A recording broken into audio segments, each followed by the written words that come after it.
平筆、手早くやりやすい。皆さん、こんにちは。柴崎です。今回もまた超基礎編のお勉強の時間となりました。今回のテーマは、この平筆についてお話をしたいと思います。実はですね、いつも熱心に僕の動画をね、見てくださってる方からのコメントで、柴崎は何か平筆を使って書いてるみたいにも見えるんですけど、というようなね、疑問というかね、そういうコメントをいただいたんですよ。よく見てくれてますね。その通りです。柴崎、こんな平筆使って書いてる時ありますよね。でも皆さんたちには、柴崎はずっと、この20号の丸筆、これを使って書きましょうって、ずっと話してましたね。変じゃないか。20号の丸筆を使いながらって言いながら、柴崎はなんで平筆使ってんだってね。そういう疑問を持つのは当然のことかと思います。そこで今日は、まずちょっと丸筆のお話をもう一回しながら、平筆のね、この使い方っていうかね、その良さもお話をしていきたいと思います。まずこの丸筆をね、なんで一本これ使いましょうって言ったかっていうと、まず皆さんたちが使っている筆は細い筆ね。それを結構たくさん持っていて、あまり僕から見ると、それはね、大きい絵を、水彩を伸び伸び描くためには有効ではないという僕の観点から、できるだけまずは太い一本の丸筆に絞って、これを十分使いこなせるようにまずなってみよう。という話から、この丸筆がああも使えるんですよ。いろいろ使います。というふうにね、お話をしました。そうでしたね。当然この丸筆は平筆の形にも作ることができるんですね。だけども、それでね、この丸筆とても有効なんですけども、でも、大きい画面をね、わーっとフラット塗りなんかするときにはね、やっぱりこの20号の丸筆でもね、結構大変なんですね。そりゃね、もっと大きい画面描きたい人もいるでしょ。例えばね、本当にもう20号、30号とかね、大作を描きたい人もおられると思います。そのような時には、平筆がとても有効なんですね。実は平筆にはですね、いろいろ、もっといろいろあると思います。例えば、もちろん大小もあるしね。それから、筆ですからね、当然この毛の質も違うんですね。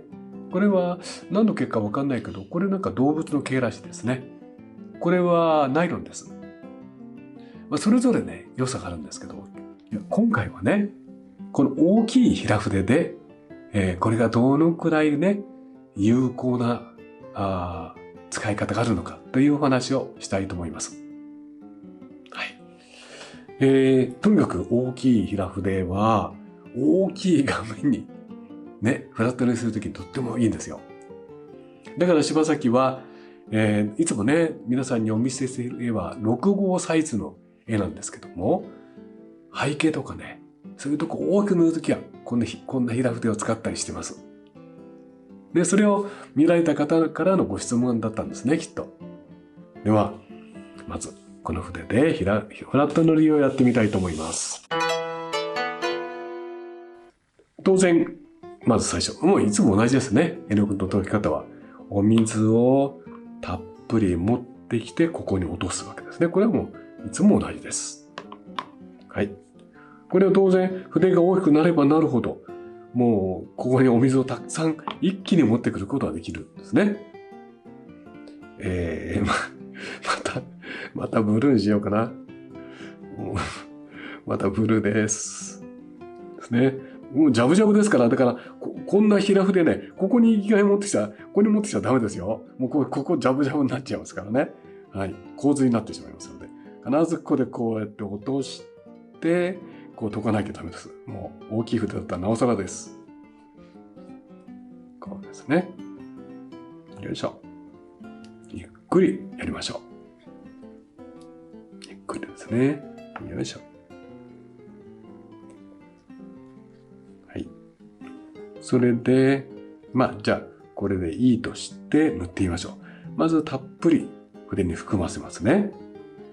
そして、もう、最初柴崎がね、フラットにやったとき、ここに絵の具をポタポタと最初にこう溜めましたよね。それは、このね、丸筆の、具合もあったんですけども、平筆はもうこれ自身がね、幅広くて薄くなってますので、このまま塗っていくこともできます。要するにこうですよね。こういうふうに。これ本当にソフトですよ。全然筆圧をかけていないんですね。筆圧をかけるとね、もう絵の具がね、急にこう、溜まったり取れたりしてしまうから、筆圧をかけないですね。優しくそーっと。それから、このフラットの大事なことは、絵の具を溜めないということでしたね。だから、縦にやったり横にやったりして優しくね。本当に、また絵の具をつけてきて、こんな風です。そーっと、優しく、優しく、優しく。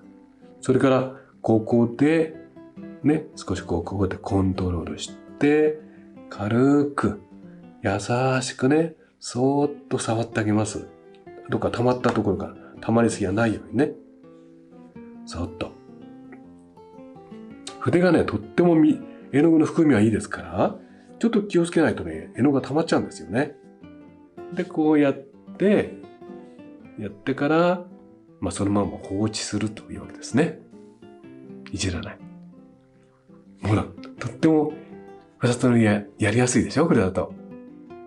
それで、この上ね、さらにこれは幅広くて柔らかい筆ですから、もう、これね、言ってあったらこうなって戻らないぐらい、こう柔らかい筆なんですね。なので、この上にグラデーションをかけることも比較的容易なんですね。では、グラデーションですから、もう少し今度はまた絵の具を濃いめに溶いてみましょう。こうやって溶いていきます。これね面白いのね。で、またゆっくり筆にいっぱいつけて、あんまり多かったらもうこれ濡れてますからね。画面は濡れてるので、少し多かったらここで少し捨ててコントロールして、こちらからこうやってね、こうやってスッと力を抜くようにしながら、こんな感じでね、塗っていかれるといいかと思います。で、ここら辺ね、最初なんか気になると思いますけども、だんだん滲んで、なんとなくグラデーションになってくるので、あんまりそこら辺ね、神経質に、ここでいじらない方がいいんですね。溜まったとこだけこうやって取ります。これはいつも約束ですね。溜まったとこは取る。ですね。こうやって、ほら、だんだん境目が見えなくなってきたでしょ。溜まったとこは取ります。このようにね、大きく塗ることができるんですよ。これがこの平筆のとてもね、有効なところです。それから、ちょっとじゃあ筆洗いましょうね。こう洗って、少し水気を捨てて、こうね、こんな風にね、絵の具を取ってみたりね。そんなこともね、大きい筆だからね、とってもなんか簡単にできるんですね。こうやって。こんなこともできます。だから、やっぱりこのくらい大きい画面に塗るときね、これを、やっぱり、丸筆でできなくはないんですけども、やっぱりどうしても筆数が多くなってしまいますし、で、それを防ぐためには、今までやってきた、こうやって画面を立てて絵の具を流したりとかね、そういう動作で、グラデーションしたり、フラット塗りしたりするんですけども、この平筆であればですね、そんなことしなくて塗るということだけで、フラットにやったりグラデーションにやっていろんなことを作っていけるというわけです。ね。とにかく絵は水彩の大事なのは乾かないうちに次々と次の仕事をしていくってことなんですね。だから、その時のお天気とかその条件によりますけども、結構画面って早く乾くんですよね。それを防ぐためにも大きい筆だったら一気に手早く描くことが大きい平筆でやりやすいっていうわけです。さあ、いかがでしたかね。でももちろんその元になるのはやっぱり20号の丸筆でこれをいろいろ使いこなせるようになるっていうのが大元だと思います。その他にでも広い画面を一気に塗ってみたい方はこのような平筆が有効なんですよというお話でした。はい。いかがでしたか？なかなかね、そんな風にもできるんだねと、思ってくれた方は評価としてチャンネル登録もよろしくお願いいたします。最後までね、ご視聴くださって本当にありがとうございました。それではまた。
いかがでしたか？